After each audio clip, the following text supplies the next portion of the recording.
नमस्कार, वंदे मातरम। मैं हूं श्यामगिरी। आप देख रहे हैं हमारा चैनल मुद्दा भारत का।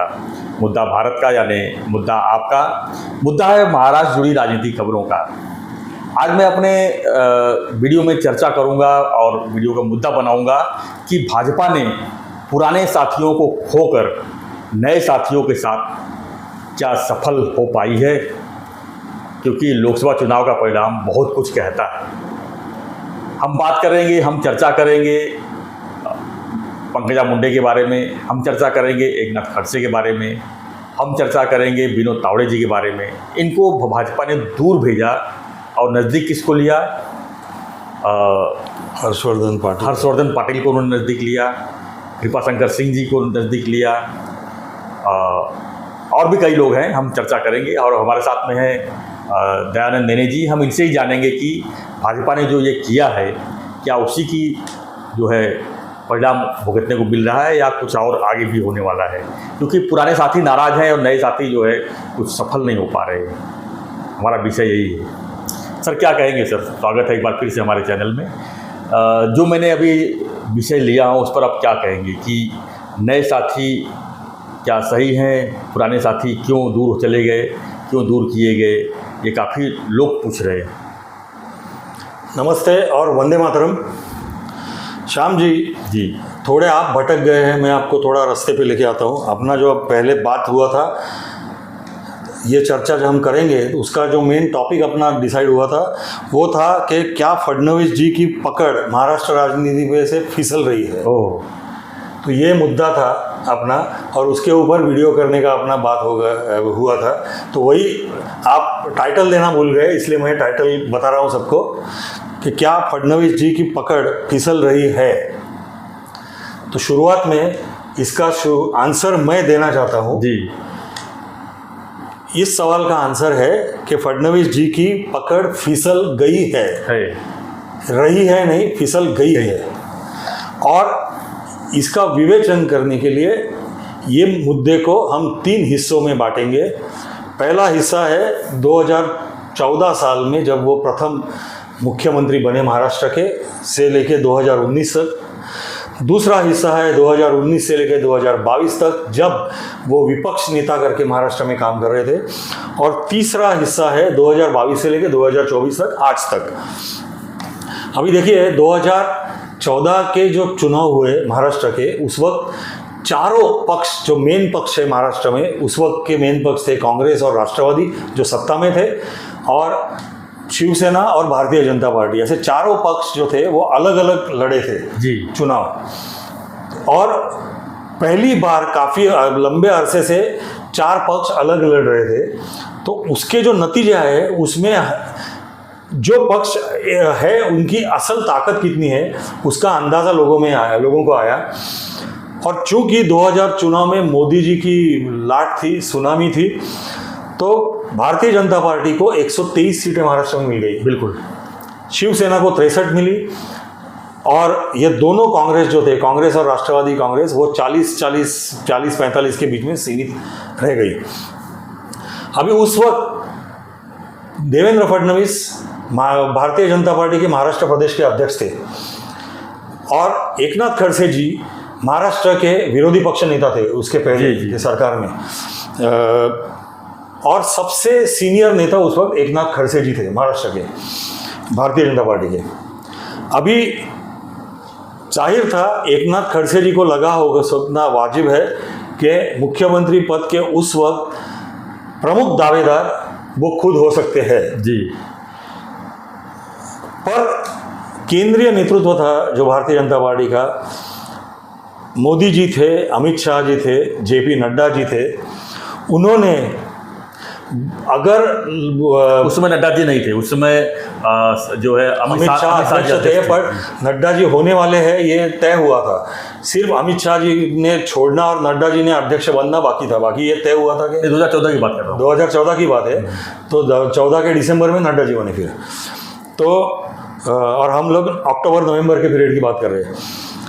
अभी ऐसा है, उस वक्त ये तीनों ने सोचा कि अगर भारतीय जनता पार्टी को लंबी रेस का घोड़ा करके अगर महाराष्ट्र में बढ़ाने का है अपने को, तो हमें एक तरुण युवा नेतृत्व के हाथ में भागदौड़ सौंपनी चाहिए, और उन्होंने चुना देवेंद्र फडणवीस जी को, और वो बिल्कुल सही चुना था, क्योंकि देवेंद्र फडणवीस ने बाद में जो अपने खुद का जो कैलिबर दिखाया, तो उसमें उन्होंने प्रूव किया कि वो महाराष्ट्र में सबसे होशियार नेता भारतीय जनता पार्टी में वही है। जी, प्रूव किया उन्होंने 2014 से 19 उन्होंने जिस तरीके से सरकार चलाई, तो उसमें उन्होंने प्रूव किया। जी, अभी खड़से जी को बुरा लगना वाजिब था, पर फिर भी भारतीय जनता पार्टी का जो एक अनुशासन है, उस हिसाब से उन्होंने वो एक्सेप्ट किया और वो नंबर 2 के नेता करके रह गए। प्रॉब्लम क्या हुआ, 2014 से लेकर 2016 तक का जो काल था 2 साल का, उसमें देवेंद्र फडणवीस जी खुद को सेटल कर रहे थे, कुर्सी में सेटल हो रहे थे समझो, तो उन्होंने धीरे धीरे खड़से जी को दूर करना चालू कर दिया, और खड़से जी के ऊपर MIDC के केस थी, जिसके ऊपर उन भ्रष्टाचार के आरोप लगे, जमीन घोटाले के मामले में, और उन्हें इस्तीफा देना पड़ा। तो लोगों का उस वक्त कहना था कि ये सब का कर्ता कर्वी था देवेंद्र फडणवीस जी है जी, पर वो नए थे, तो उनको लोग बेनिफिट ऑफ डाउट दे रहे थे, और चूँकि इनके ऊपर FIR दर्ज हुई और उनके ऊपर केस हुई, एकनाथ खड़से जी के ऊपर, तो उनको अपने पद से इस्तीफा देना पड़ा, वो सरकार से बाहर हो गए। उसके बाद में 2017 के आजू मेरे ख्याल से 2017 में ही Pankaja Munde women and child welfare, जी, महिला और बाल विकास मंत्रालय की जो मंत्री थी, तो उनके ऊपर चिक्की घोटाले के आरोप हो गए, और काफ़ी बड़ा वो विरोधी पक्ष ने वो विषय को उछाला था, और उसकी वजह से धीरे धीरे पंकजा मुंडे भी साइडलाइन होने लगी। और फिर 2019 के जब तक चुनाव आए, तब तक जो कॉम्पिटिटर एक ही बचे थे देवेंद्र फडणवीस जी के, वो थे विनोद तावड़े जी, जो 2014 में सत्ता आने के पहले विधान परिषद में विरोधी पक्ष नेता भी रह चुके थे भारतीय जनता पार्टी की तरफ से। 2014 के मंत्रिमंडल में भी थे। 2014 का मंत्रिमंडल में शिक्षा और सांस्कृतिक मंत्री, 2 बड़े खाते उनके पास थी, और वो एक आगे चल के उनको कंपटीशन हो सकती है, ऐसे एक ही विनोद तावड़े थे, जो काफ़ी पॉपुलर भी है महाराष्ट्र भारतीय जनता पार्टी में, कार्यकर्ताओं में और लोगों में भी। वो मुंबई के अध्यक्ष भी रह चुके हैं, और उनके साथ में काम करने का मेरा सौभाग्य भी मुझे मिला है, तो मैं विनोद तावड़े जी को अच्छी तरह से जानता हूँ और मानता भी हूँ जी। तो देवेंद्र फडणवीस जी ने जब टिकट का बंटवारा 2019 का टिकट का बंटवारा आया, तब विनोद तावड़े जी को भारतीय जनता पार्टी ने टिकट नकारा, और उसमें भी लोगों का कहना था कि इसमें भी प्रमुख हाथ जो था वो देवेंद्र फडणवीस जी का था। तो एक एक करके देवेंद्र फडणवीस जी ने अपने जो कंपटीशन जो था लीडरशिप के लिए भारतीय जनता पार्टी महाराष्ट्र में, और ऐसा भी कहा जाता है नैने जी कि अगर 2019 में अगर फडणवीस जी इन लोग को साइड लाइन नहीं किए होते, अगर टिकट कुछ लोगों के जो काट दिए अगर नहीं काटे होते, तो मेरे ख्याल से बीजेपी को कम से कम 15 सीटें और आती और वो सरकार में अकेले बहुमत हासिल कर सकते, तब जो महाविकास अघाड़ी का सवाल ही नहीं होता। ऐसे लोगों का उस वक्त कहना ज़रूर था, हमने सुना है, पर अभी उसके ऊपर ज़्यादा टिप्पणी मैं नहीं करूँगा, क्योंकि वे अगर होता तो ऐसी बात हो जाती है। तो नहीं सर, जहाँ गलतियाँ हैं वहाँ तो लोगों को बताना चाहिए। तो उसका रिएक्ट भी लेना चाहिए लोगों को। पर इसमें उस वक्त क्या था, इन्होंने सिर्फ ये तीनों को बाजू नहीं किया जी, उन्होंने बीजेपी का थोड़ा कांग्रेसीकरण करना चालू कर दिया जी। जैसे कि हर्षवर्धन पाटिल जी को उन्होंने पक्ष में लिया, राधाकृष्ण विखे पाटिल जी को ले लिया, उदयनराजे भोसले जी को ले लिया, सदा खोत को ले लिया, राहुल शेट्टी का साथ में सदाबाबू खोत थे, उनको उनसे थोड़ा और पक्ष में ले लिया, महादेव जानकर जी को साथ में ले लिया। और उस वक्त जो पहले 5 साल थे, तो ये लोग उनके अगल बगल में रहने वाले, उनके क्या बोलते क्लोज सर्कल में रहने वाले ये सब लोग आ गए, और उसकी वजह से भारतीय जनता पार्टी के जो कार्यकर्ता थे उस वक्त, पुराने कार्यकर्ता, और जो भारतीय जनता पार्टी में काफ़ी सालों से पदाधिकारी रह चुके हैं, उनकी थोड़ी घुसमट होने लगी, क्योंकि इनकी वजह से देवेंद्र फडणवीस जी के पास पहुंचना थोड़ा सा कठिन होने लगा। उसके बाद में क्या हुआ, जब चुनाव आए 2019 के, तो विनोद तावड़े जी का टिकट तो काटा ही, चंद्रशेखर बावनकुळे जी का भी टिकट काटा उन्होंने, और सिर्फ इनके टिकट नहीं काटे तो भारतीय जनता पार्टी में जो मत प्रवाह था, जो कहते हैं कि जो बहुत जोरों में था कि भारतीय जनता पार्टी ने अकेले के बलबूते पे वो चुनाव लड़ने चाहिए थे, वो देवेंद्र फडणवीस जी ने जाके नड्डा जी और अमित शाह जी को कन्विंस किया कि हमें शिवसेना के साथ ये चुनाव लड़ना हमारे लिए बहुत ज़रूरी है। और उस समय कांग्रेस और एनसीपी दोनों साथ में चुनाव लड़ रहे थे।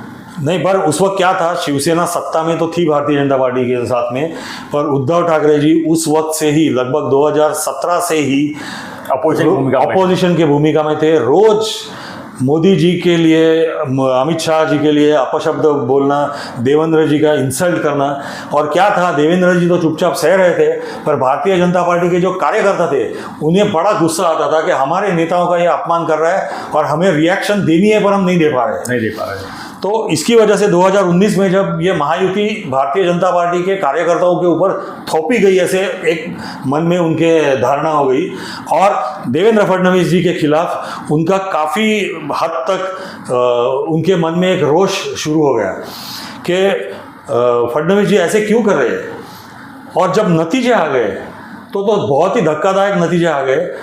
123 जगह मिली थी 2015 में भारतीय जनता पार्टी को अपने खुद के बलबूते पे, यहाँ पे 2014-15 में, यहाँ पे शिवसेना के साथ युति करते हुए, साथ में लड़ते हुए भी वो संख्या 123 से घट के 105 हो गई, और शिवसेना को मिली 56 सीटें, दोनों को मिलके 160 के ऊपर सीटें मिली।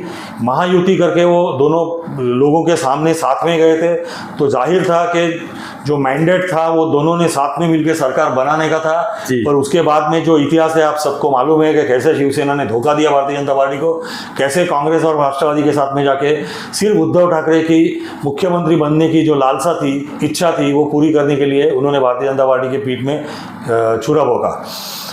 तो ये सारा होने के बाद दूसरा कालखंड जो हम कहते हैं कि 2020 से लेकर 2022 तक देवेंद्र फडणवीस जी का था विरोधी पक्ष नेता करके।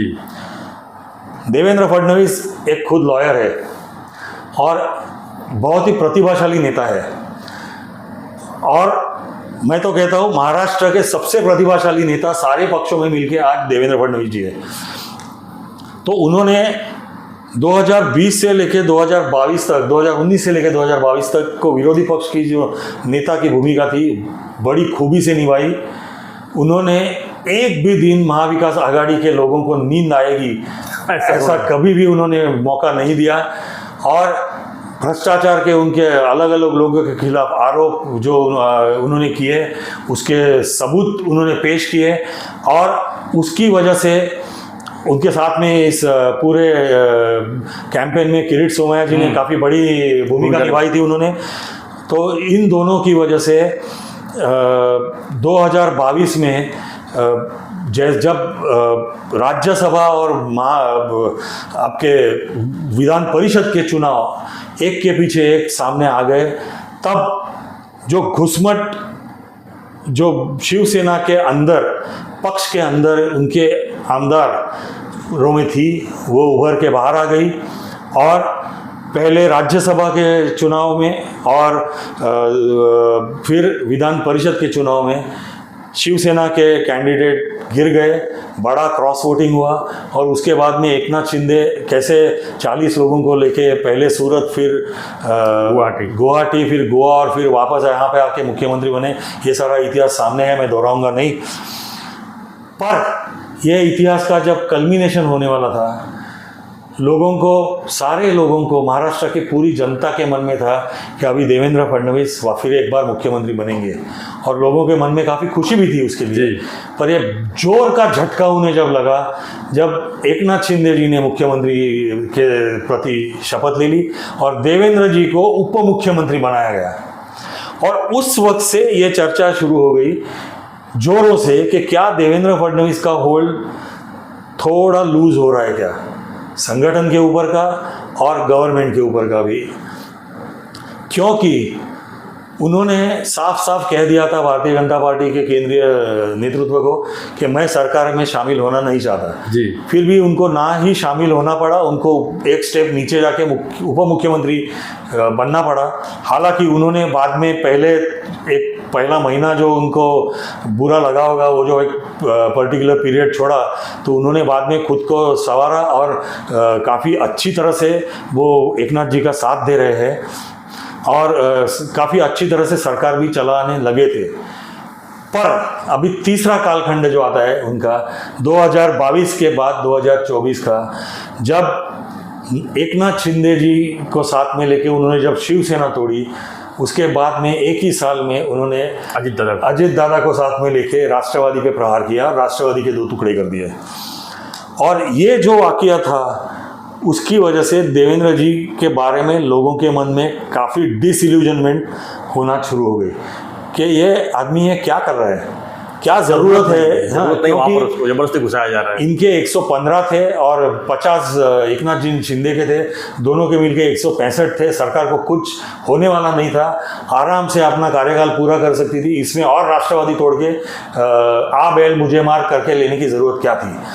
और सिर्फ इतना नहीं किया उन्होंने, तो शरद पवार जी के प्रति जो उलट सुलट टिप्पणी उन लोग मतलब खुद देवेंद्र फडणवीस जी ने और फिर उनके सहकारी मंत्री खास करके चंद्रकांत पाटिल उन्होंने जो की, उसकी वजह से काफ़ी गुस्सा खास करके पश्चिम महाराष्ट्र की जनता में पहले चंद्रकांत पाटिल के खिलाफ और फिर बाय डिफ़ॉल्ट देवेंद्र फडणवीस जी के खिलाफ आया कि आप एक महाराष्ट्र के बुजुर्ग 84 साल के नेता के खिलाफ ऐसे शब्द कैसे इस्तेमाल कर सकते हो, इतने बड़ी उम्र में आप इनको इतनी तकलीफ कैसे दे सकते हो। और इसकी वजह से जो पूरा जनमत था वो धीरे धीरे पश्चिम महाराष्ट्र में पहले और फिर मुंबई में तो उद्धव ठाकरे के साथ में जनमत गया ही था एकनाथ शिंदे जी के खिलाफ, जो पलटा और जिसका फटका काफ़ी बड़े पैमाने पे अभी लोकसभा के चुनाव में पश्चिम महाराष्ट्र में और मुंबई में महायुति को बैठा। तो ये सारी जो परिस्थिति है उसमें अगर 2014-15 के देवेंद्र फडणवीस, 2019-20 के देवेंद्र फडणवीस और 2024 के देवेंद्र फडणवीस का हम अगर ग्राफ देखते हैं तो ग्राफ पूरा नीचे नीचे नीचे नीचे ही आते जा रहा है। यहाँ तक चर्चा होने लगी है कि देवेंद्र फडणवीस को खुद का गृह खाता जो है वो संभाला नहीं जाता।